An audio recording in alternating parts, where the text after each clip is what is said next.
People are driven by the search for better. But when it comes to hiring, the best way to search for a candidate isn't to search at all. Don't search, match with Indeed. The hiring process can be slow and overwhelming. Simplify hiring with Indeed. Indeed is your matching and hiring platform. With over 350 million global monthly visitors according to Indeed data, and a matching engine that helps you find quality candidates fast. Ditch the busy work. Use Indeed for scheduling, screening, and messaging so you can connect with candidates faster. Join more than 3.5 million businesses worldwide that use Indeed to hire great talent fast.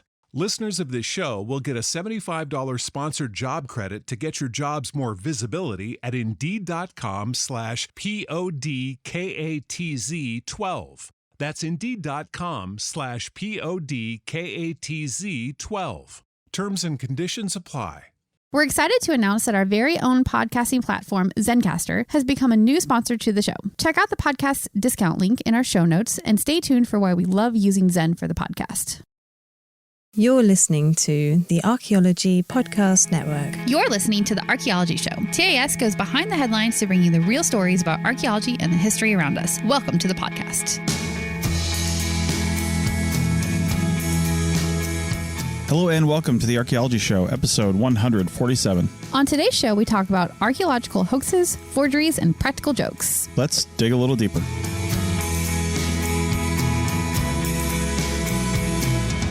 Welcome to the show, everybody. How's it going? Pretty good. All right. Today, I would like to execute some practical jokes on you. What? I guess if I say I'm going to practical joke you, that like ruins the whole practical joke, doesn't it? Yeah, a little bit. No, today we are talking about hoaxes in archaeology, in science, and history. There's just a whole like slew of different hoaxes and practical jokes in history that people have executed over the years. And we just wanted to deep dive a couple of the ones that we found more interesting as we were doing this research. Yeah, and some of the motivations behind these things are different. Sometimes people just want fame, and fame could be academic fame. There's people that have maybe found something and thought, or maybe published too early or told people too early and then kind of had to stick to their guns. Otherwise, their career is literally ruined. Yeah. That's happened before. Yeah. Or people just try to create their own narrative. I think that's the design behind most hoaxes is people are like, you know what? I see this thing going on over here and I don't like the history that they're finding. So I'm pretty sure I'm right and we'll find evidence soon. But either way, I'm just going to put this thing over here so we can create a new history. I'm not even sure that a lot of the people behind hoaxes mean for it to be what it is, Maybe. Like they're not making a decision like I'm going to fake this evidence right now so that I can prove my point. I don't think that necessarily happens. I think that people just get wrapped up in the idea of the thing that they think is true, and you just can't say otherwise to them. You can't. They just will not hear any criticism against what they think is true or what they've found or whatever. Yeah. So yeah, it's a tough thing. And as a scientist, you really have to keep an open mind, even about your own evidence and your own things that you've discovered, as all of these hoaxes and practical jokes in some cases will show. Yeah. This first one we're going to talk about is something that happened back in the 30s. I'll let Rachel describe it, but it's kind of interesting with this one because we were definitely able to, prove this was a hoax later on with more evidence around when horses were around in the North American continent. So take it away. Yeah. So full disclosure, I totally found this story on one of the archaeology Facebook groups. I think it was the Archaeology Field Techs group or something like that, where people were talking about it. And I don't always get totally pulled into those conversations on Facebook. I usually just do like a quick skim, but this one, the conversation totally sucked me in because there was still a debate going on about horses. Like an actual debate broke out between a couple people in that chat. You guys should go find it if you haven't seen it already, where there was one very lovely human who was very patiently debunking the things that were being said by the person who was perpetuating this myth that horses never went extinct in North America. So it was a very interesting conversation to follow, and it just blew my mind that people still think this.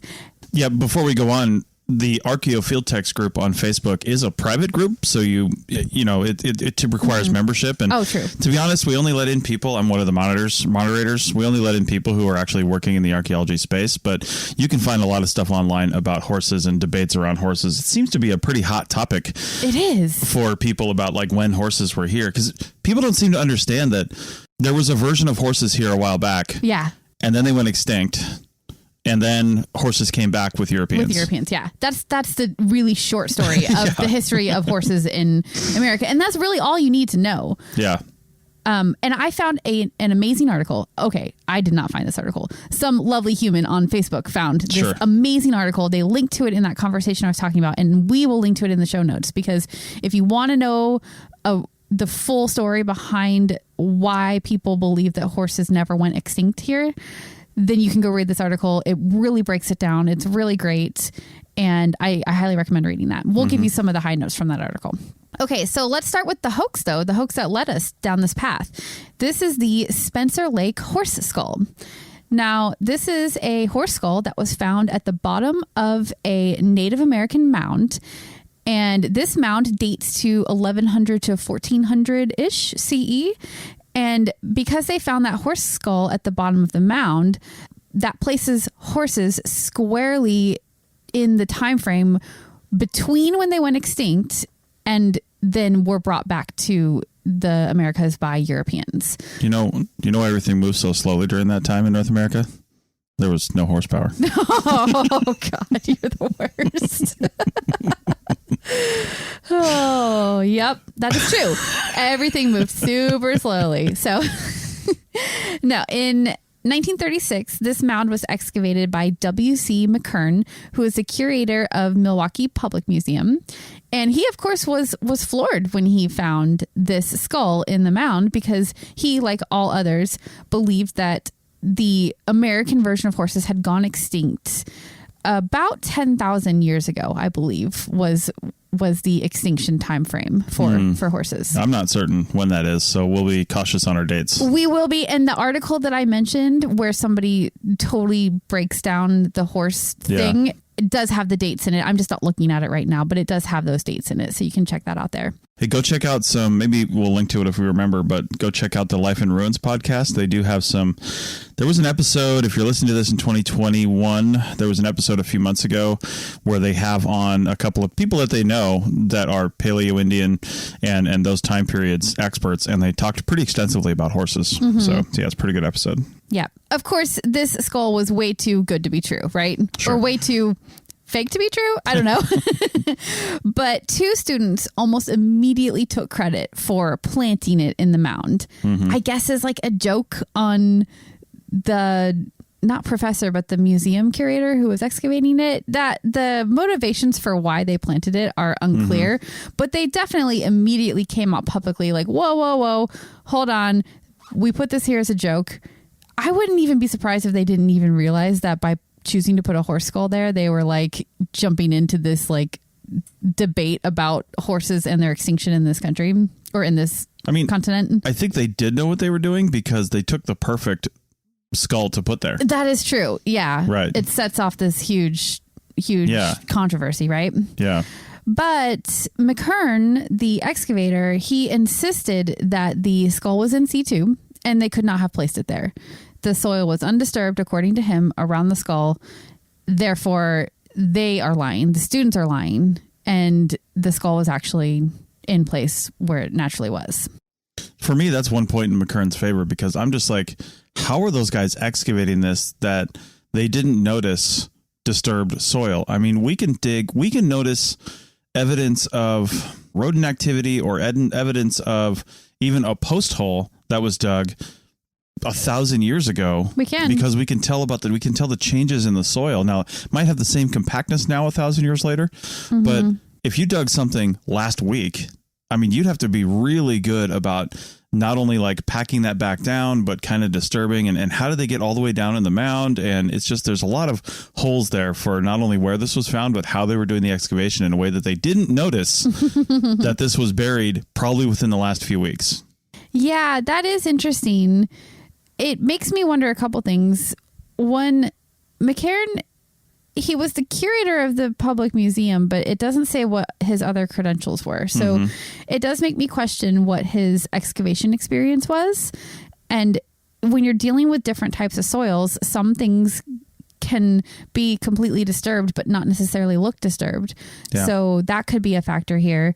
And also, like, if he just doesn't have a lot of experience looking for disturbance, he might have just completely missed it, you know? Well, and it was the 30s. They could have just been chunking that stuff out with big old shovel outs. Oh, they totally could have. Going for the good stuff. Yeah, like if the students had like very carefully excavated just a hole just big enough for the skull, then maybe that's what it is. Anyway, I don't want to like assign reasons to people when we don't really know like what he was thinking, but it does kind of seem like he really enjoyed the glory of discovering that horses hadn't gone extinct like everybody previously said. Yeah. And he might have been ignoring the confession from the students a little bit just to be able to continue with the story that he discovered, you know? And I get that. And it might not have even been a conscious decision to do that, you know? So now, of course, we have modern scientific dating now. And in 2001, this controversy was completely laid to rest with radiocarbon dating that proved that the skull was modern. So, yeah. And we only needed the proof because by that time, we had pretty solid evidence that horses couldn't possibly have existed during that time frame. Yeah. You know, the only way a horse could have existed during that time frame is if somebody from the European continent had brought one over hundreds of years before we thought they did. And not that that wouldn't have been impossible. We covered Vikings coming to this country, but I'm not even sure Vikings came over in boats that were the size that could handle transporting a horse across the Atlantic. Oh, right. You know what I mean? Because you have to have all the food. You got to deal with it. It's not like a 2-day journey. Yeah. I mean, it's pretty nasty. They came over in some pretty stout boats, but I'm not 100% certain that they were transporting horses at that time. But that would be a super interesting theory, because if they were here 1,000 years ago and they brought horses with them, what are the chances they brought the horses back? But also, what are the chances the horses would just thrive on their own and breed and do stuff? I mean, horses... They do, though. I mean... They do, but horses... I mean, you would have to have brought male and female horses. I don't know if they would have thought about that. True. You would have to have made sure that those horses are of breeding age and, you know, all kinds of things. And that they're even, you know, interested in each other. They're not just going to go breed with each other. Maybe the one goes one way and one goes the other way. So who knows? But... Well, the debate over horses is super interesting. And honestly, it shouldn't even be a debate. But like even as recent as like 2017, there was an article or a dissertation put out by an actual like professor, an actual academic, saying that, and this is what she said, and I love this quote. She said that she begins her dissertation with a clear chip on her shoulder for so-called mainstream academia and Western science. Western science, this article that we're linking to, I love it so much because he's like, there is no Western science. There just is science. Yeah. Science is science is science. There's no Western version of it. That's crazy. It should be just you have a hypothesis and you test it, right? So starting by using the words Western science, just you know that anything she's going to write is coming from a place of bias, right? Yeah. And we're not going to give credence to any of the theories, but basically she's looking at skeletal remains, she's looking at geoglyphs, she's looking at rock art, even some physical evidence. And her conclusion by looking at all these things is that horses never went extinct in the Americas. And it's just simply not true. That the rock art that they're looking at, it's not necessarily horses. It's some kind of 4-legged animal, but you don't know that it's a horse. You can't make that assumption. Sure. And there's all kinds of other areas where you're making assumptions and saying that things are something when you don't actually know what they are. Right. So just want to lay that to rest. Go read this article. It's super in depth about why everything that this dissertation says about horses is incorrect. And the main takeaway is that horses did go extinct somewhere around 10,000 years ago. And There could be an outlier, like maybe like a handful of horses made it through, but they certainly weren't here. There weren't enough of them here that we would even find it in the archaeological record, probably. So that is the conclusion to that story. Well, while we know that the Native Americans at that time that built that mound didn't have any horsepower, I'll tell you who did. Their ancestors from 500,000 years ago who were building internal combustion engines. Let's talk about the Coso artifact next. Chris Webster here for the Archaeology Podcast Network. We strive for high-quality interviews and content so you can find information on any topic in archaeology from around the world. One way we do that is by recording interviews with our hosts and guests located in many parts of the world all at once. We do that through the use of Zencastr. That's Zencastr. Zencastr allows us to record high-quality audio with no stress on the guest. Just send them a link to click on, and that's it. Zencastr does the rest. They even do automatic transcriptions. Check out the link in the show notes for 30% off your first 3 months, or go to zencastr.com and use the code TAS. Back to school savings are officially in session at Tanger Outlets. Shop the latest school styles with an extra 25% off during Tanger Style, our biggest sale of the season, now through August 25th. Plan your trip at tanger.com. People are driven by the search for better. But when it comes to hiring, the best way to search for a candidate isn't to search at all. Don't search, match with Indeed. The hiring process can be slow and overwhelming. Simplify hiring with Indeed. Indeed is your matching and hiring platform. With over 350 million global monthly visitors according to Indeed data, and a matching engine that helps you find quality candidates fast. Ditch the busy work. Use Indeed for scheduling, screening, and messaging so you can connect with candidates faster. Join more than 3.5 million businesses worldwide that use Indeed to hire great talent fast. Listeners of this show will get a $75 sponsored job credit to get your jobs more visibility at Indeed.com/PODKATZ12. That's Indeed.com/PODKATZ12. Terms and conditions apply. Welcome back to the Archaeology Show, episode 147. And as promised, we're going to talk about the Coso artifact, as it's come to be known. A little backstory on this. Well, first off, Coso is also a name you may have heard if you've listened to other podcasts. It's the Coso range of mountains and the Coso petroglyphs, rock art style. A lot of Coso things. Coso sheep. It's like Southern California, right? Sort of Central California. Oh, okay. Central Southern California. If you're traveling down Interstate 395, which comes out of Nevada and goes all the way down the eastern side of California into the Mojave Desert, we've talked about that on lots of shows because we've done a lot of work down in Ridgecrest, California, which is a little ways off 395. And the Coso range is just outside of Ridgecrest to the north. Okay. And honestly, the fact that they call this the Coso artifact is a little bit weird to me because it was found a few miles northeast of Olancha, California, which is also on 395. And that's right about at the southern edge of Owens Lake as I was looking at a map. Oh, okay. And Owens Lake is a pretty famous area archaeologically, but also for like Los Angeles, because I'm pretty sure most of their water comes from there. Oh, it's a reservoir, or no? I don't think so. It might be dammed off to hold a little more water, but there was a pretty controversial aqueduct, I think, or something put in to drain water from there all the way down to California. In fact, you drive right parallel to that aqueduct, the California. That's right, yeah. It's called the California Aqueduct or something like that as you're driving down once you get to Owens Lake and beyond. But anyway, Owens Lake it's massive. I mean, absolutely massive, and probably doesn't have a whole lot of water in it right now.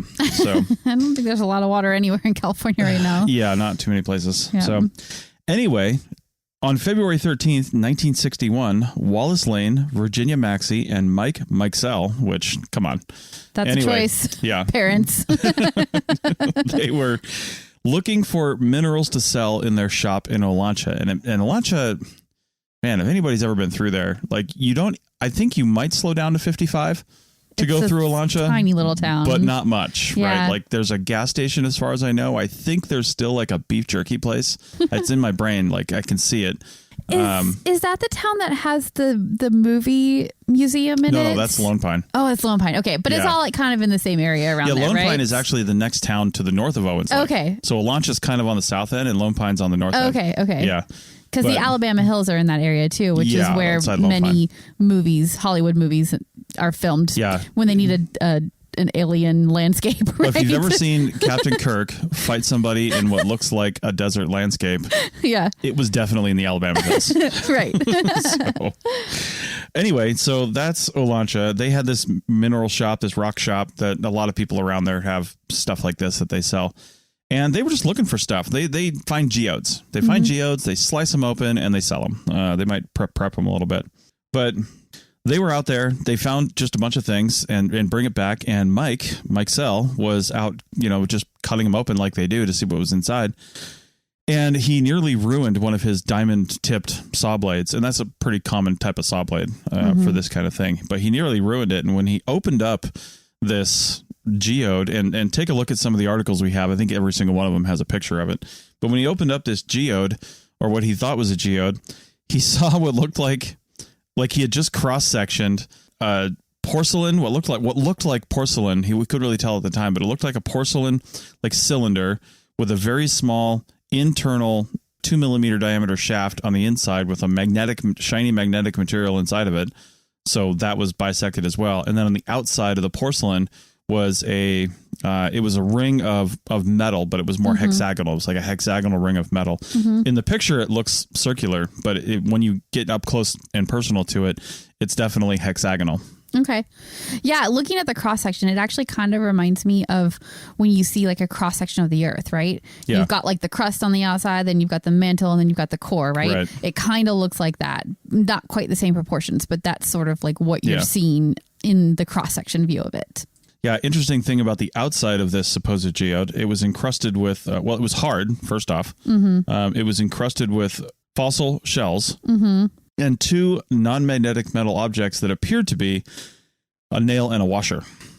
So just trash. Yeah. That had hooked itself to the side of this thing. Yeah. If you've ever walked around in the desert, there's trash on the ground. Trash everywhere. From the last 100 years. And I don't know where these guys were walking around in, but there's roads all over Nevada. I heard a statistic one time that I've never seen validity of, but totally believe it, having driven all over Nevada. There are more unnamed gravel roads in Nevada than paved roads in most of the western United States. Oh, for sure. Totally believe that. Yeah. And this is California, but it's like an extension of that part of Nevada. Yeah, it's California. But it's like an extension of that desert sagebrush Nevada.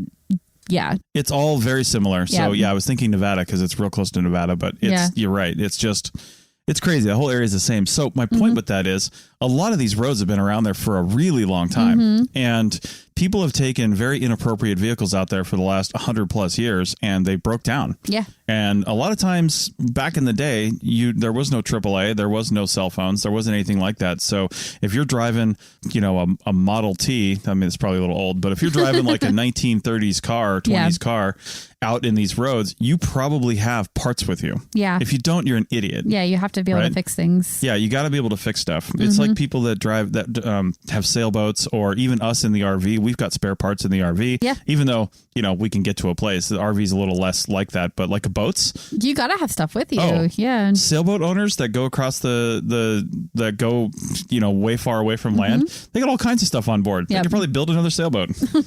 So anyway, a geologist told him that took an informal look at this and really, from the sounds of it, didn't really examine it. Just was maybe shown pictures or had it described, but in general told them that geodes often take about 500,000 years to form.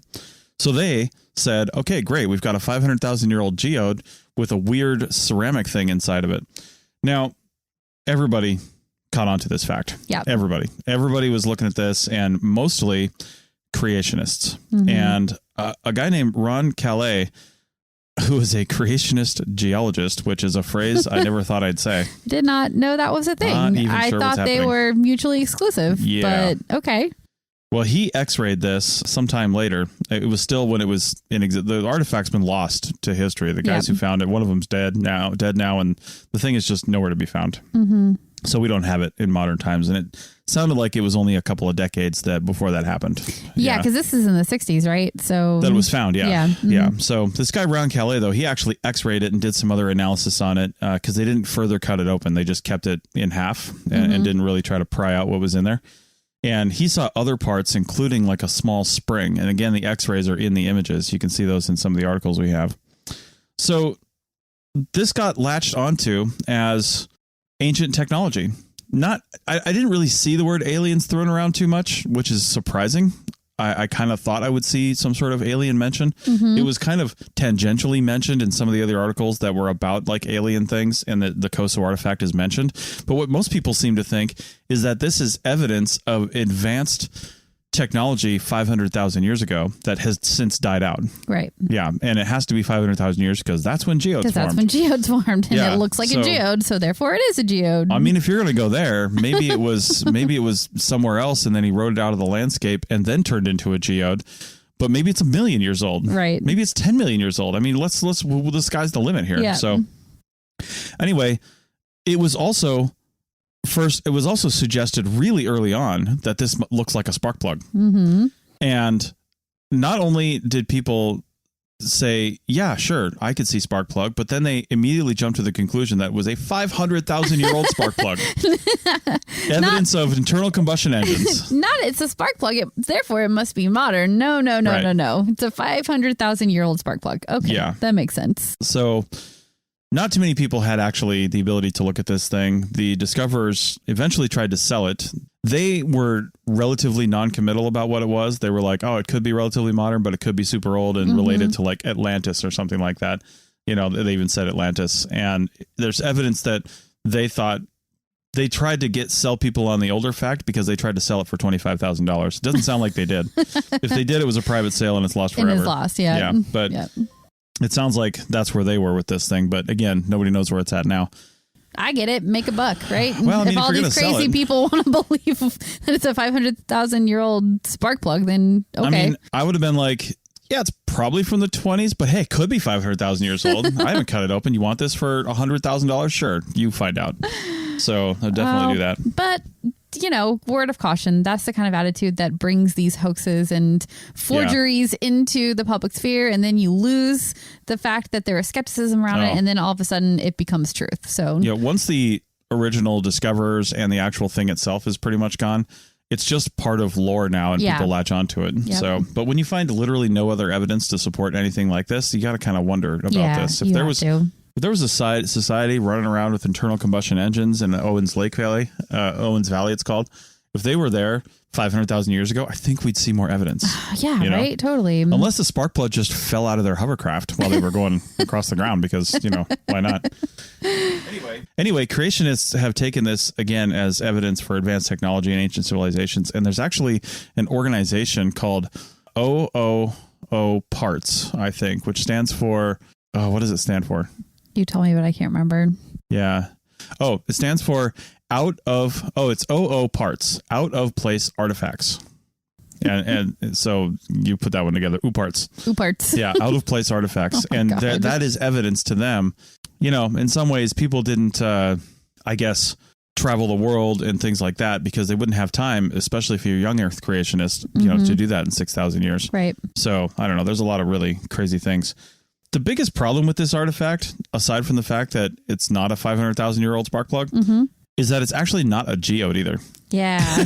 Like they thought it was a geode. I know. You got to like drop that 500,000-year thing immediately. Yeah. Because it's not an actual geode. No, it's not. And geodes have very precise characteristics to define them as geodes. They have a thin outer shell of dense chalcedonic silica and a layer of quartz crystals on the inside. Everybody's seen the inside of a geode, right? It's all quartz crystals in there. That specifically is a geode.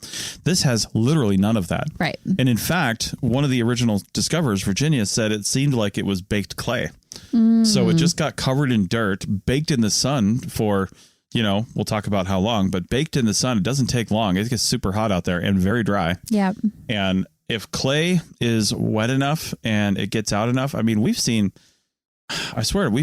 like bits of clay that almost seem like ceramic pottery. And I mean, pottery usually is fired at a few hundred degrees, but you know, it doesn't have to be to get that really hard quality to it. Well, yeah. I mean, that's some of the earliest building materials are just sun-baked clay, you know, because you can form it into whatever shape you want and then just leave it out in the sun to dry and it'll get hard enough that you can mold it and build it with it, you know? So, yeah. And the fact that it had things encrusted around the edge of it, again, not a huge surprise. Let's just say let's say it is a spark plug and somebody drops it and it's a rainy, muddy day or something like that. And it gets kicked around and instantly covered in mud. And then, if it's already covered in mud through some way, and then maybe even a decade later, through erosion and further rainfall and snowmelt, this clump gets dislodged from wherever it was, rolls around a little bit because things move around in the high winds of the desert. There's not a lot of obstructions to stop it from doing that. It'll pick up things along the way and, just bake into whatever it's going to be. And, maybe other things will get encrusted on later. I think about it like a big dirty snowball. Yeah, that's so accurate. I love that description. Yeah. And it makes me want to blame my Nevada arch nemesis, site arch nemesis, but I will take on the arch nemesis for sites since they are not real and I am a real person. And that would be cows and grazing. Yes.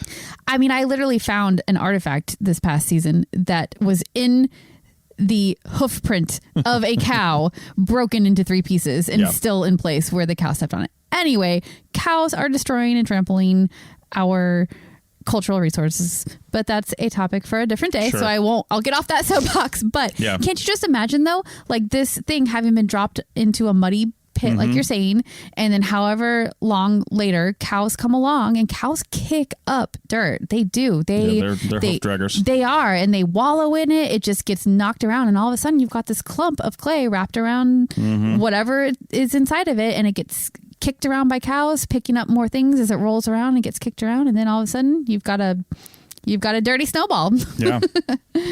Well, somebody finally answered the question much later on. In fact, not all that long ago.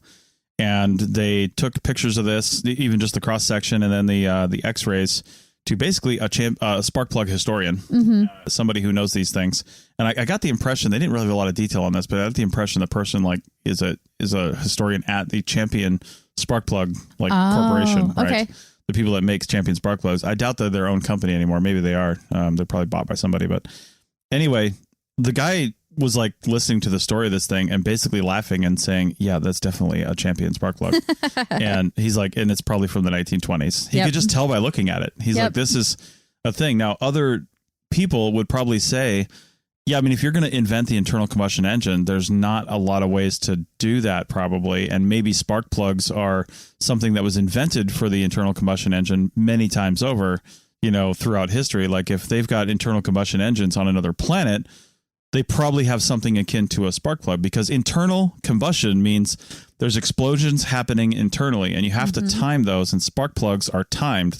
They fire a spark on that's what a timing belt is for. The timing belt moves your crankshaft or your camshaft, whichever one, I'm getting those two wrong. Anyway, the shaft inside the engine, which moves your pistons, which brings in fuel and air. The spark plug goes off, blows up that fuel and air, moves the piston back down, and sets the whole cycle off over again. And that happens, 4, 6, 8 times, depending on how many cylinders you have for every cycle. That's what a spark plug does. Right. So if you're going to make that kind of an engine, you're going to need something like that. Yep. But the point is, it doesn't have to be shaped like that. We just chose to shape it like that back in whenever we developed these engines. And that's how it is. So the thing that irritates me about this isn't really a hoax. This is just something people latched onto. Yeah, people just didn't know. And the thing that irritates me about this is there's no way to positively say, I mean, without a doubt that, there weren't spark plugs, however long you're talking about, because the landscape destroys things. Yeah. I mean, there's no way we can say that 200 million years ago, there wasn't a society that is now under the Atlantic, seabed and there has been completely destroyed. Yeah. You can't prove a null question, right? Like when you're trying to prove a no, that's not science, because you can't prove no is the answer, all we can do is dramatically reduce the probability that it's right. Exactly. Yeah. So, and I think we've done that. So. And stuff like the Koso artifact, I mean, they're ancient aliens, people who are like those kind of theories, they're always going to latch on to stuff like this. And it doesn't matter how many times you disprove it or how much evidence you show them that it's actually this current modern thing or whatever. They're just not going to believe it. Yeah. Because they just won't. They just won't. All right. Well, we are tied at 1 apiece in a game nobody is playing. Next, we'll go to the lightning round. The lightning round. You may have heard my pitch for membership. It's a great idea and really helps out. However, you can also support us by picking up a fun t-shirt, sticker, or something from a large selection of items from our TeePublic store. Head over to ArchPodNet.com/shop for a link. That's ArchPodNet.com/shop to pick up some fun swag and support the show. Save on O'Reilly Brake Parts Cleaner. Get 2 cans of O'Reilly Brake Parts Cleaner for just $8. Valid in-store only at O'Reilly Auto Parts. O'Reilly Auto Parts. People are driven by the search for better. But when it comes to hiring, the best way to search for a candidate isn't to search at all. Don't search, match with Indeed. The hiring process can be slow and overwhelming. Simplify hiring with Indeed. Indeed is your matching and hiring platform. With over 350 million global monthly visitors according to Indeed data, and a matching engine that helps you find quality candidates fast. Ditch the busy work. Use Indeed for scheduling, screening, and messaging so you can connect with candidates faster. Join more than 3.5 million businesses worldwide that use Indeed to hire great talent fast. Listeners of this show will get a $75 sponsored job credit to get your jobs more visibility at Indeed.com/PODKATZ12. That's Indeed.com/PODKATZ12. Terms and conditions apply. Welcome back to the final segment of episode 147 of the Archaeology Show. And we are talking about hoaxes, and we're just going to... There were so many of these. Yeah, we couldn't pick. Yeah, we just wanted to just jump into a whole bunch of them here in the last segment and just briefly talk about them. Yeah. One of the most famous hoaxes of all time is Piltdown Man. Yeah, we put this in the lightning round because we figure most everybody's heard of it. Yeah. Found in, I don't know where Piltdown comes from, either the town or region or county or whatever of England, basically, in Britain. Found in 1912. It basically would have changed human evolution as we know it. A lot of things had already been found, not some of the big players in human evolution, but like Neanderthals and a few other things. I think Java Man was found in Indonesia in the late 1800s, early 1900s. I can't remember. But essentially nobody's ever come forward for this, by the way. Nobody's ever been found as the culprit, but it's pretty well thought that somebody just wanted England to be on the map as far as a place for human evolution. Yeah. The British Empire was already in pretty much decline. I mean, come on. They were losing territories left and right. Somebody was like, England was first and people were here first. So they wanted something. It's always about saying that the thing that you are part of, the place that you're from is the first or the best or the most important, right? Like I said in the beginning, always what it's about. It's creating your own narrative. Yeah. Exactly. So anyway, found in 1912, it's supposedly a 1 million year old hominid fossil skull.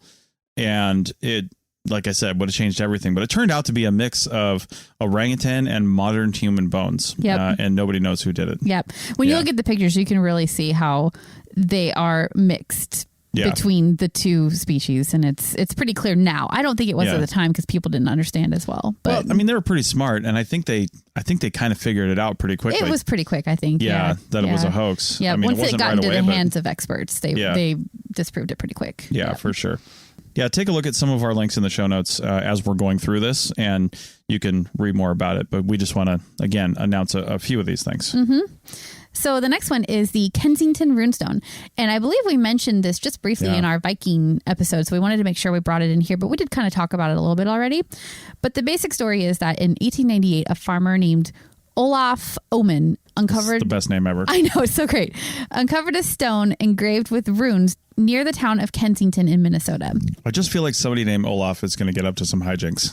I don't know what that's going to be. I mean, he does in Frozen, so... that's what I'm talking about. Like, if your name is Olaf, you're up to some shit. And warm hugs. Yeah. Anyway...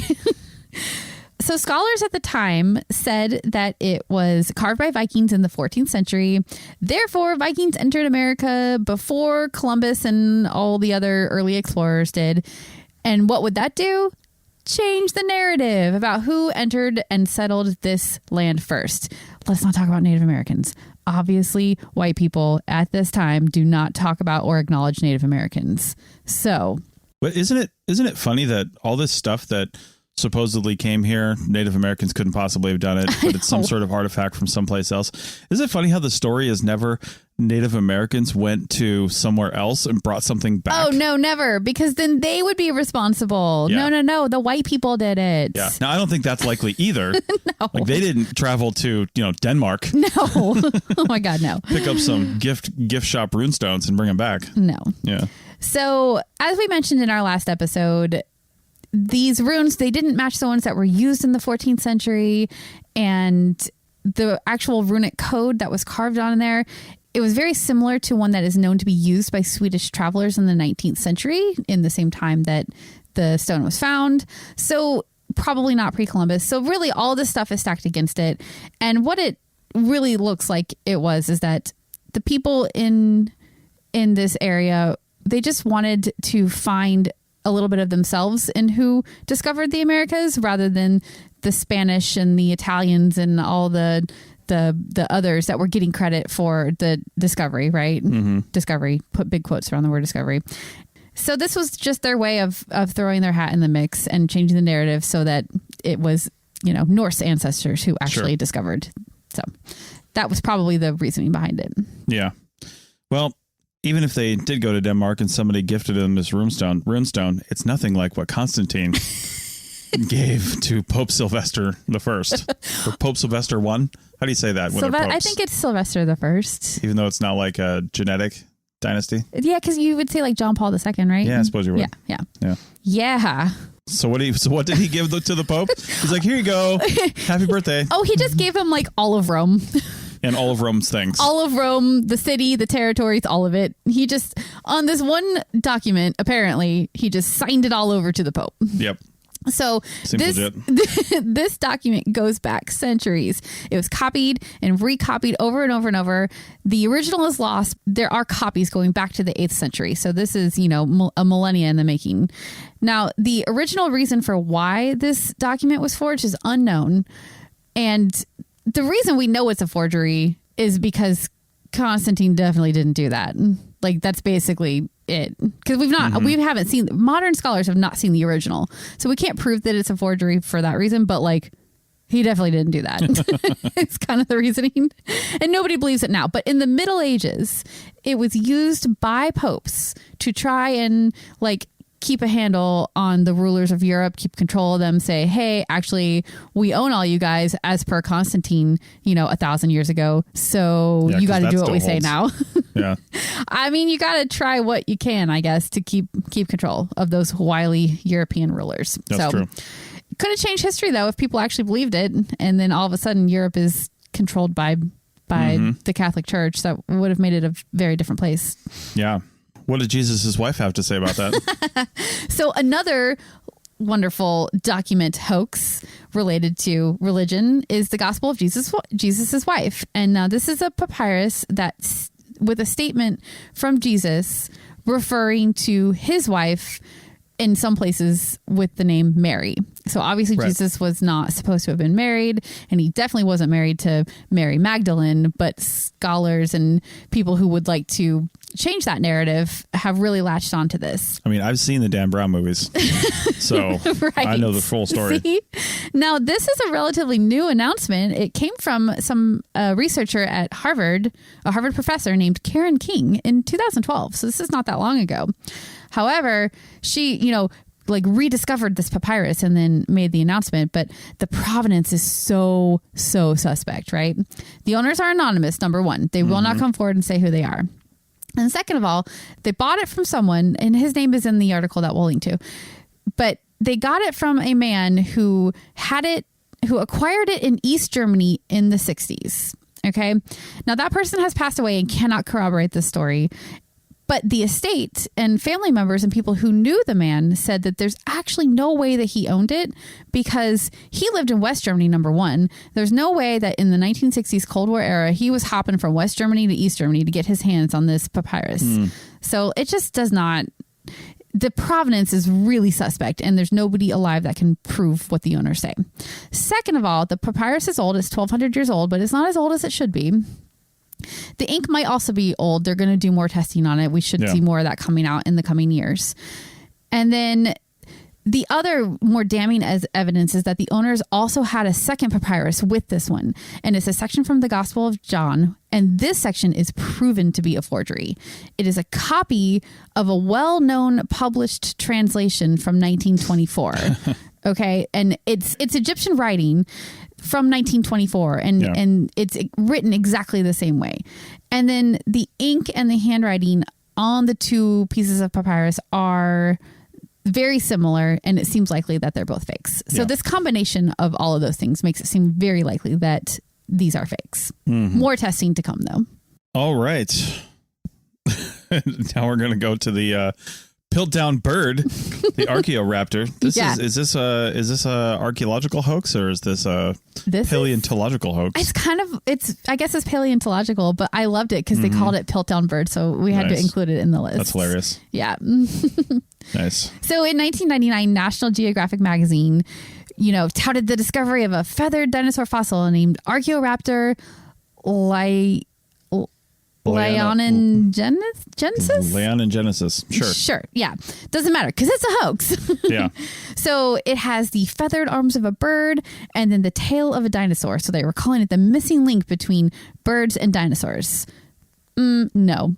So it's a fake, and it is made of pieces of unrelated fossils that were glued together by a fossil hunting Chinese farmer who's just trying to make a buck, probably just trying to feed his family, if we're being honest here.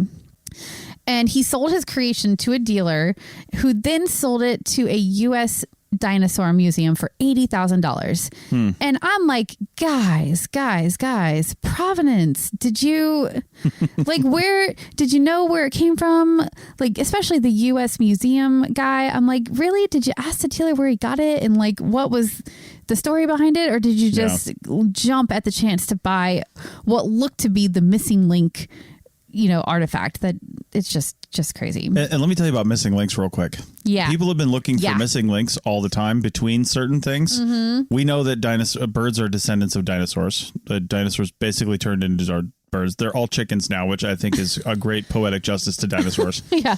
But anyway, missing links for humans, between humans and chimpanzees. So people have tried to, produce fakes or look for, some sort of weird human chimpanzee hybrid.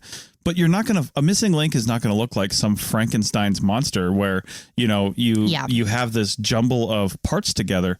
Evolution takes millions of years. Yeah. So things they're going to morph so slowly that you might not even see it. And that's why you've got lumpers and splitters in paleoanthropology, that when they find a new artifact that looks hominid or homo on our line, they really have to look at this thing and say, okay, are there truly any characteristics here that just aren't possible with what we know of other things? Therefore, new species. But they really have to look in most cases. Yeah. So if you find something that's only 100,000 years or 1 million years off from something else, it's going to be very similar. If it's 3 million years off, it's probably going to be different. Yeah. If it's 7 million years off, it's going to be probably a lot different. Yeah. But still, not that much. A skull's a skull. Yeah. So. Yeah, it's just, you just have to think of it like, it's not a linear trajectory, right? Like there's not like bloop, bloop, bloop, bloop, bloop. Yeah, there's false starts and there's evolutionary things that didn't take. Yeah. And there's just because you have point A and point C doesn't mean that you found point B in the middle. Like there could be a lot happening in the middle that you just don't know about because you don't have the evidence for it. So stop looking for missing links, guys. Hoaxers, stop trying to make the missing link, because that's like the first clue that it's not accurate. One thing everyone wants to be true is giants. Oh, totally. There are. I get my hair cut at the same place in Reno several times a year. This one guy that cuts my hair, is he into the giant theory? He always asks me if I've got any new information about the Lovelock giants. Oh, really? Lovelock Cave in Nevada has got a lot of great artifacts in it. A lot of really cool things have been found there. But I don't even really know the full story behind it. But apparently some stuff was found that led people to think giants were there. Okay. Giant people. Giant people were there. But one of the more famous giants, been around for a long time, is the Cardiff giant. Yeah. And this comes from one American man who really wanted to play a joke on super religious people. He was reportedly an atheist, and he was just tired of fighting with Bible literalists. Literally, he got into an argument with a reverend over whether or not giants existed and other like super literal things from the Bible. He had this giant carved in 1868 out of gypsum, and it was transported over to Cardiff and buried on his friend's farm. Okay, so that's the backstory. That's the setup. That's where this giant comes from. That's the hoax. Well, in 1869, the buddy, a year after they buried it, so they gave it some time, so I guess it could look more legit. Guy's clearly in on it. He's in on it. Yeah. He has a well dug on his farm, and the well diggers come across this giant, a 10-foot tall petrified man, right? So they started charging admission to come and see the petrified giant, and they were trying to make a buck, and they were also like poking fun at people that truly believe that there are giants because the Bible says something about giants, right? But you know, experts are going to get in on this eventually. And just a year later, like there was an expert who took a look at it. It was like, that's not even a real person. It's gypsum. So this is a hoax. Bye. Nice. But yeah, joke's on you, creationists, I guess, was his goal. Yeah.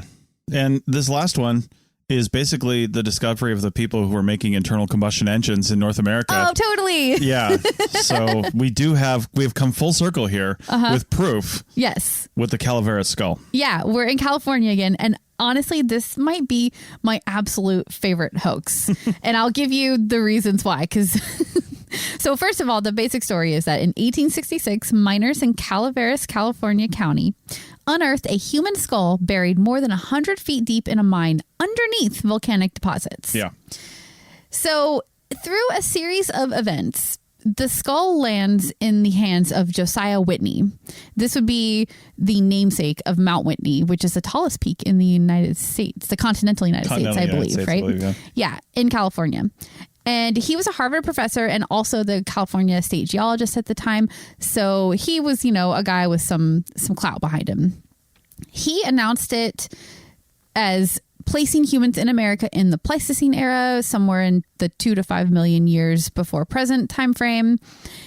I want to know why a geologist is making this determination and not an archaeologist or a paleoanthropologist, which they didn't really have at the time, but you know, they had people who were more experts in this kind of stuff than geologists. Didn't really have archaeologists either, to be honest. No, I guess not really. So maybe geologists would be the best one. Yeah. Either way, that was his determination, is that this thing was 2 to 5 million years ago, from 2 to 5 million years ago. And he went off with that determination, and he like lived his whole life believing that that's what that was, right? But there were rumors that the skull had been planted, and the scientific community like pretty quickly rejected it as being actually from the Pleistocene era. And about 30 years later, an actual archaeologist, somebody with credentials, kind of went on a hunt to figure out like what this thing was, where it came from, and why they would say that it was as old as it was. So he went back to the community of people where this skull was originally found to try to talk to them, because he had heard rumors that it was a practical joke or a hoax or whatever. And through some talking to people and hearing a couple confessions and some sleuthing, he determined that the skull was planted there by a man who was known for practical jokes.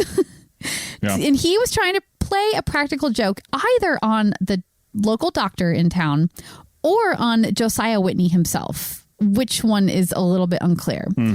But the skull was planted either way by this guy. And then a different miner uncovered it. He set it up so a different guy would find it, a guy who was not involved in it.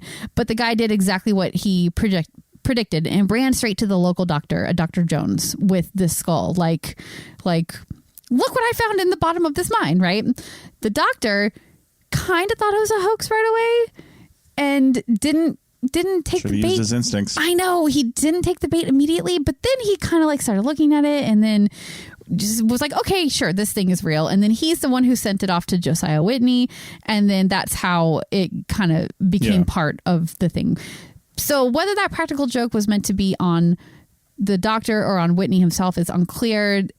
Apparently some of the people in the area might have had some dislike of Whitney. I don't know. It's possible. But either way, in 1992, radiocarbon dating proved once and for all that the skull was only about 1,000 years old. Sounds like it was probably stolen from a nearby Native American grave, but you know, that's people doing things that they shouldn't do 100 years ago. I wish they'd put a spark plug in its eye socket. Then we'd really know. So that was 1866. By any chance, 3 years later, was that guy in Cardiff?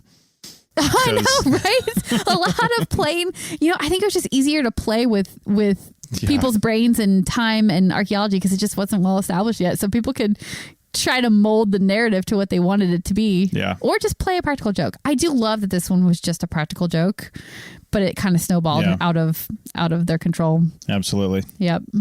All right. Well, that's it for this show. It was probably going to be a little shorter, but it's actually longer. So there you go. I think you say that in every show. I think I do. I'm just going to copy that as a file just into every show. Sorry, I have lots to say. You can't shut me up. I know. All right. Well, thanks for listening, and go check out the show notes and do your own research when you see stuff like this and make your own determination. What do you think? Always make your own determination. All right. Back next week. Bye. Bye.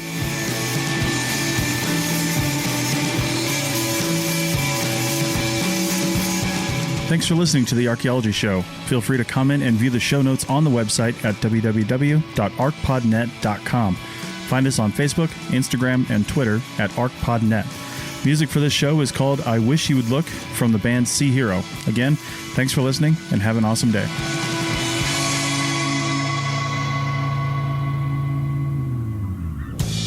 This episode was produced by Chris Webster from his RV traveling the United States, Tristan Boyle in Scotland, DigTech LLC, Cultural Media, and the Archaeology Podcast Network, and was edited by Chris Webster. This has been a presentation of the Archaeology Podcast Network. Visit us on the web for show notes and other podcasts at www.archpodnet.com. Contact us at chris@archaeologypodcastnetwork.com. Thanks again for listening to this episode and for supporting the Archaeology Podcast Network. If you want these shows to keep going, consider becoming a member for just $7.99 US a month. That's cheaper than a venti quad eggnog latte. Go to archpodnet.com/members for more info. Chicken tacos should only be trusted to chicken professionals. That's where we come in. Introducing Zaxby's new chicken finger tacos. One comes with pico de gallo and creamy chipotle ranch. And the other comes with bacon, lettuce, tomato, and avocado ranch. Chicken experts since 1990. Chicken taco experts since now. Order yours today in the Zax Rewards app. Woo, saucy! Zaxby's. Introducing Zaxby's new chicken finger tacos. One with pico and creamy chipotle ranch, and the other with bacon and avocado ranch. Chicken experts since 1990. Taco experts since now. Woo, saucy! Zaxby's.